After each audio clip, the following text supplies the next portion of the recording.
Praise the Lord. ఈరోజు June 17వ తారీఖు 2025వ సంవత్సరం మంగళవారం, అంటే ఈ నెలలో 3వ మంగళవారం.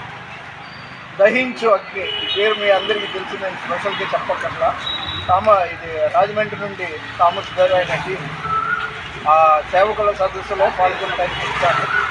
ఒక్క అంగంలో తెలిసింది దారి కట్టేది. అదేంటంటే విలాపవాక్యాలు 3వ అధ్యాయం 32వ వచనంలో ఒక మాట ఉంది, అది చెప్పి ముగిస్తాను. ఆయన బాధ పెట్టినను తన కృపా సమృద్ధిని బట్టి మేలు చేయు, జాలిపడును అని ఉంది. చూడండి, మనం యోసేపుని ఆయన బాధ పెట్టాడు, చిన్నప్పుడే వాళ్ళు బానిసగా తీసుకెళ్ళిపోయారు. అలాగే యోబును అపవాది ఎన్నో బాధలు పెట్టాడు, అయినా సరే ఆయన కృపా సమృద్ధిని బట్టి ఆయన జాలి పడతాడు. మన వినికిడిలో దేవుడి కొన్ని మాటలు దీవించును గాక. ప్లీజ్ లైక్ చేయండి, షేర్ చేయండి, సబ్స్క్రైబ్ చేయండి. మన వినికిడిలో దేవుడు ఈ కొన్ని మాటలు దీవించును గాక. దేవుని పరిచర్యలో మీ రత్నం ఫ్రాన్సిస్. God bless you.